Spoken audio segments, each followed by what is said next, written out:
বন্ধুরা welcome to your channel blogger by দেবাশীর সাথে তোমার রয়েছে। আজকে চলে এসেছি একটা অসাধারণ জায়গায়, মানে অসাধারণ শ্মশান বলতে পারো, যে শ্মশানের নাম হচ্ছে সতী মা শ্মশান।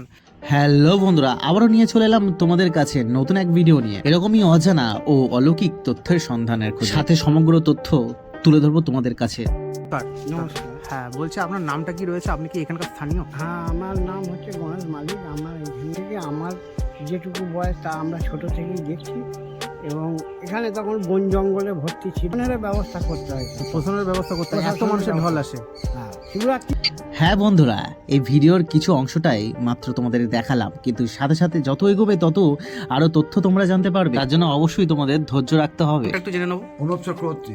আচ্ছা, এখানে যে সতীমা শ্মশানটা আমি দেখতে পাচ্ছি, তো এই শ্মশানের সতীমা মানে হলো কেন? মানে এটার নামকরণের পেছনে কিছু সতীমা কথা? বলতে বাবা এটা বহুত দিন আগের কথা। হ্যালো বন্ধুরা, আমি ভিডিওটা শুরু থেকে শুরু করতে চলেছি বন্ধুরা, না হলে তোমরা কিছু বুঝতে পারবে না। আমি চলেছিলাম বসুলের কাছে, এখানে ইটভাটা রয়েছে, কুমোরপাড়া সতীমা শ্মশান বলতে পারো বা সতী আশ্রম বলতে পারো। আমি এখানে বিভিন্ন তথ্য জানাবো, অবশ্যই এখানে স্থানীয় বাসিন্দাদের সঙ্গে কথা বলে নিয়েছিলাম, অবশ্যই তোমরা দেখতে থাকো। নমস্কার। হ্যাঁ, বলছি আপনার নামটা কি রয়েছে? আপনি কি এখানকার স্থানীয়? হ্যাঁ, আমার নাম হচ্ছে গণেশ মালিক। আমার এইখানেই বাড়ি, এখানেই স্থানীয়। আচ্ছা আচ্ছা। তো এই শ্মশানের সম্পর্কে জানতে চাইছি, কারণ এখানে খুব এসে দেখছি খুবই জাগ্রত একটা স্থান। হ্যাঁ, তো এই সম্পর্কে যদি একটু কিছু বলেন। এখানে ধরুন এটা সতীমা শ্মশান নামে পরিচিত। হ্যাঁ, এবং বহুদিন থেকে আমার যেটুকু বয়স তা আমরা ছোট থেকেই দেখছি, এবং এখানে তখন বন জঙ্গলে ভর্তি ছিল। তারপরে আস্তে আস্তে মানুষ এখানে পরিষ্কার করে এইসব মন্দির টন্দির হয়েছে, সবই আর কি মানুষের দানে তৈরি হয়েছে এটা। আচ্ছা হ্যাঁ, আচ্ছা। এবং সবাই মানে, এবং সমস্ত আশেপাশের গ্রাম থেকে আসা যাওয়া করে, পুজো অর্চনা দেয়। হুম, হুম। এবং ধরুন এখানে দুটো উৎসব হয়, এই যেমন সামনে ভাদ্র মাসের পূর্ণিমা আছে, এই পূর্ণিমাতে বহু লোকের সমাগম হয়, এখানে খিচুড়ি ভোগ খাওয়ানো হয়। আচ্ছা আচ্ছা। হ্যাঁ, অনেক লোক এবং হয়। অনেক লোক হয়, এবং বাউল গান হয় সারাদিন। হ্যাঁ, আচ্ছা আচ্ছা আচ্ছা। আচ্ছা, তারপরে যে আপনারা শিব মন্দির দেখছেন, হুম। শিব মন্দিরে শিবরাত্রির দিন এখানে এই এখানে মেলা বসে, আচ্ছা, মেলা প্রচুর বসে। মেলা বসে, এবং আচ্ছা। রাত্রিরে বহু লোকের সমাগম হয়। আচ্ছা আচ্ছা হ্যাঁ, আচ্ছা। বহু দূর দূরান্ত থেকে এখানে মায়ের পুজো দিতে, বাবার পুজো দিতে আসে, আচ্ছা। জল ঢালতে আসে জল ঢালতেও আসে? মেয়েরা সব। আচ্ছা আচ্ছা আচ্ছা। হ্যাঁ। এখানকার সব গ্রামবাসীরাও সব আসে? হ্যাঁ হ্যাঁ, এখানে আশেপাশের গ্রাম থেকে সব মহিলারা লাইন দিয়ে সব জল ঢালতে হয়, এবং প্রশাসনের ব্যবস্থা করতে হয়। তো প্রশাসনের ব্যবস্থা করতে হয়, এত প্রশাসনের মানুষের ঢল ব্যবস্থা। আসে? হ্যাঁ, শিবরাত্রিতে প্রশাসনের ব্যবস্থা করতে হয়। আচ্ছা আচ্ছা, করতেই হয়। হুম। আচ্ছা। প্রচুর মহিলার সমাগম হয় তো হুম। জল ঢালা উপলক্ষে, হ্যাঁ হ্যাঁ হ্যাঁ। সেই জন্য আচ্ছা আচ্ছা। প্রশাসনের ব্যবস্থা করতে হয়। আচ্ছা, তো এই মায়ের কাছে যারা যারা আশেপাশে, মানে সমস্ত গ্রাম থেকে কি এখানে দাহ করতে চলে আসে? হ্যাঁ, আমাদের গ্রাম এবং আশেপাশের গ্রাম থেকে সব দাহ করতে আসে। আচ্ছা, সবাই আসে। আর এখানকার ঠিকানাটা কি রয়েছে মানে? হ্যাঁ, গ্রামটা ঠিকানা হচ্ছে কুমারপাড়া আচ্ছা, সতীমা আশ্রম। আর কুমারপাড়া সতীমা আশ্রম। আর সতীমা আশ্রম থেকে মনে পড়লো কি, এখানে কি সতীমা আশ্রমও রয়েছে? মানে আশ্রম? হ্যাঁ, এবার বলা হচ্ছে। সতীমার মন্দির রয়েছে, ওই যে আচ্ছা, মন্দির রয়েছে। ওই যে কোণে যে মায়ের মন্দিরটা দেখছিল, ওটা সতীমার মন্দির। আচ্ছা। তারপরে তারা মায়ের কালী মন্দির রয়েছে, শিব মন্দির শিব রয়েছে, মন্দির রয়েছে। রাধা গোবিন্দর মন্দির আছে। আচ্ছা আচ্ছা, মানে আশ্রমই বলা যেতে হ্যাঁ, পারে। আশ্রমই বলে। আচ্ছা আচ্ছা, ঠিক আছে, ধন্যবাদ ধন্যবাদ। তো বন্ধুরা, তোমাদেরকে জানিয়ে দিলাম এখানকার স্থানীয় বাসিন্দা কি বলছেন। তিনি সমস্ত কিছু তথ্য তুলে ধরার তোমাদের কাছে চেষ্টা করলো।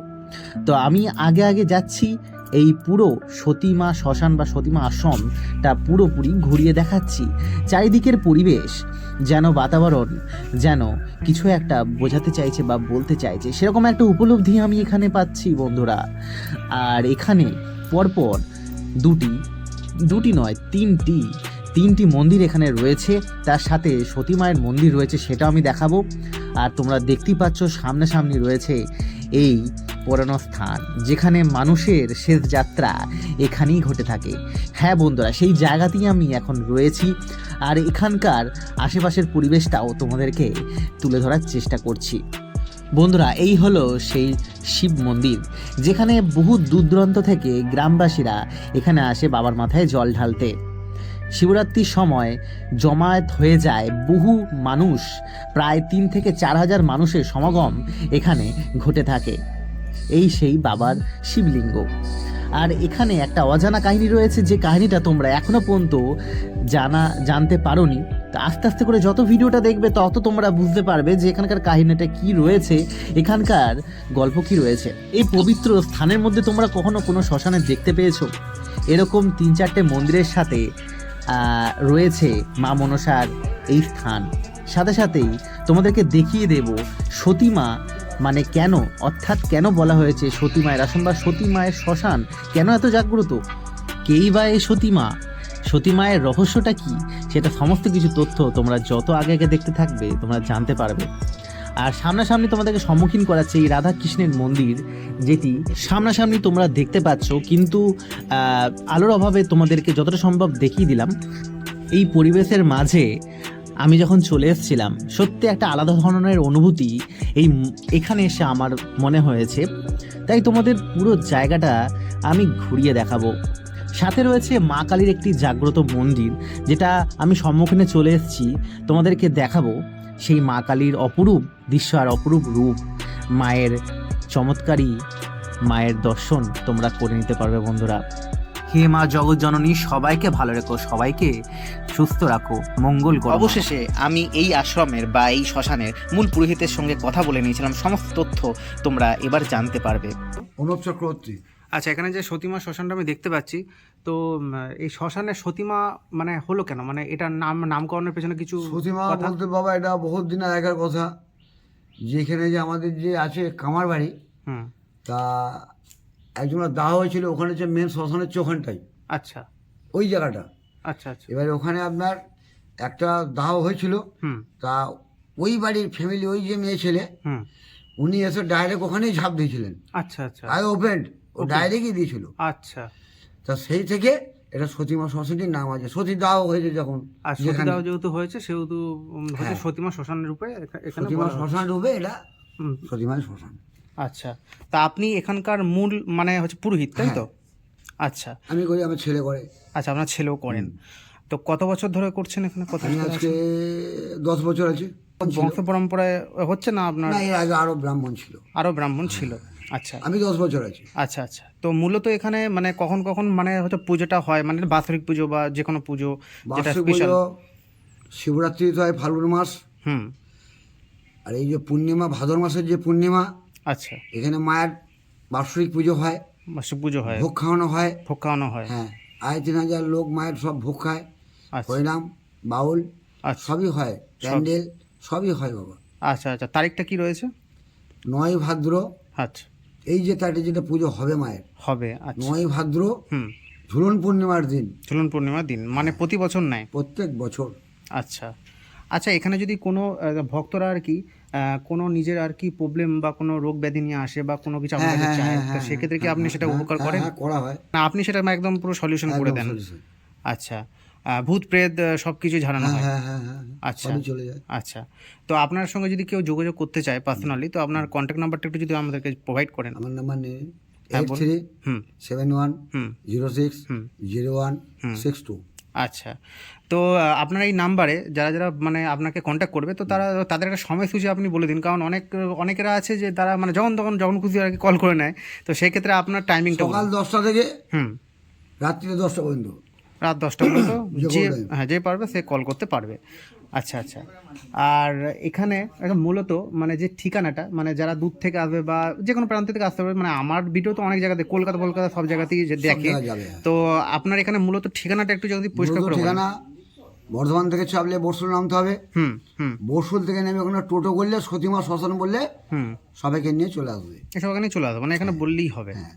আচ্ছা আচ্ছা। আশা করি আপনার ঠিকানা যেটা বলেছেন কারোর অসুবিধা না হওয়ারই কথা, তো সবাই চলে আসতে পারো বন্ধুরা। আর এই ভিডিও দেখে তোমরা এখানে জাগ্রত শ্মশান তোমরা দেখতে পাবে, সেটা অনেক বড় শ্মশান, আমি যা দেখে ঘুরলাম, আপনি যা বললেন খুব সুন্দর একটি শ্মশান। তো হ্যাঁ, থ্যাংক ইউ, এইটুকুনি আমাকে সময় দিয়ে জন্য অসংখ্য ধন্যবাদ। বলুন। এই যে মায়ের যে এলাকাটা আছে, হুম হুম হুম এটা আমি বাউন্ডারি চাই, দুটো সাইড, হুম পায়খানা বাথরুম, হুম এটা আমার অবশ্যই দরকার। হুম সাবমার্সেল প্রয়োজন, হুম তা সেই জায়গাটাকে একটু ঠিকঠাক করার। পায়খানা বাথরুম, সাবমার্সেল আর বাউন্ডারিটা এটুকু করে নিন। আচ্ছা, যদি এটা কি সরকার আপনার অনুরোধ? হ্যাঁ যদি দিতে পারে ঢালাই তাহলে মায়ের খুবই সুবিধা হয়, মায়েরও ভালো হয়, জনসাধারণও ভালো হয়। এটাই বাবা অনুরোধ, আমি এটাই বলতে চাই। আচ্ছা আচ্ছা আচ্ছা। তো সরকারের কাছে এটাই আপনি অনুরোধ এটাই জানাচ্ছেন আমি জানাচ্ছি। যে একটু যাতে একটুখানি বাঁধিয়ে দেয় বা মাকে, হ্যাঁ মা তো আমার এত বড়, হ্যাঁ তাহলে বাবা এটাও আমার দরকার। হুম হুম অবশ্যই, ঠিক আছে ঠিক আছে।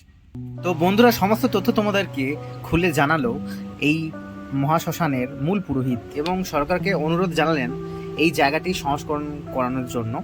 এই পরিবেশের মাঝখানে ঘুরতে ঘুরতে আমি দেয়াল লিখনে দেখতে পেয়ে গেলাম শ্রী শ্রী মা সারদা দেবীর এই লিখন, যে তার উপর নির্ভর করে তিনি তাকে সকল বিপদ থেকে রক্ষা করেন। ভগবানের অনেক রকম এই লেখা এখানে দেয়াল লিখনের লেখা রয়েছে। তার পাশেই রয়েছে ঘাট, যেটা তোমাদেরকে কিছুক্ষণের মধ্যে আমি দেখাতে চলবো। এই ঘাটেই সমস্ত কিছু কাজ করা হয়, তোমরা দেখতে পেয়ে যাচ্ছ বন্ধুরা সম্মুখীনভাবে। আর তোমাদেরকে জানাতে চলি, এই ঘাট থেকেই বাবা মহাদেবের উদ্ভব হয়েছিল বা পেয়েছিলেন। এখানে দুটি ঘাট রয়েছে, বৈষ্ণব ঘাট আর এই ঘাটটি থেকেই মূলত বাবা মহাদেবকে পাওয়া গিয়েছিল। তোমাদের সেই জায়গাটা, সেই স্থানটাও আমি দেখাতে চলবো। কিন্তু এই রহস্যময় জায়গা যাকে নিয়ে ঘিরে সতীদাহ প্রথা থেকে তিনি এখানে নিজে নিঃশ্বাসে বা স্বদেহতে ঝাঁপ দিয়েছিলেন আগুনের বুকে, নিজের স্বামীর বুকে বলতে পারো। তো এই হচ্ছে সেই সতী মা, তিনি জাগ্রত মা, তিনি এখানে বিরাজমান, তিনি এখানে থাকেন। আর তিনি থাকা অবস্থা, গ্রাম্য লোককথা অনুযায়ী রাত 10টা বা 11টার পর থেকে কেউ আসতে পারে না। এই সেই শিবের স্থান যেটি ঘাট থেকে উদ্ধার করা হয়েছিল, এই শিবলিঙ্গটিকে। আর তোমরা বুঝতেই পারছো, সবাই তো শিবলিঙ্গ দেখেছো, কিন্তু এরকম বিরল শিবলিঙ্গ আমি সত্যিই দেখিনি বন্ধুরা। বন্ধুরা, তো এখানে ভিডিওটা আমি এন্ড করতে চলেছি। অবশ্যই এই জায়গার সমস্ত কিছু বিস্তারিত তথ্য তোমাদেরকে জানিয়ে দেওয়া হলো। আর এখানের যে রহস্য যে কথাগুলি রয়েছে, সেগুলো অবশ্যই সম্পূর্ণ ভিডিও না দেখলে তোমরা বুঝতে পারবে না। আর নেক্সট জায়গাতে আমরা চলে যাব। নতুন নতুন ভিডিও পেতে অবশ্যই এই চ্যানেলকে সাবস্ক্রাইব, লাইক, শেয়ার অবশ্যই করে দিতে হবে বন্ধুরা। আমরা আবার নতুন জায়গায় যাব, নতুন রহস্য নিয়ে আবারও ফিরে আসবো।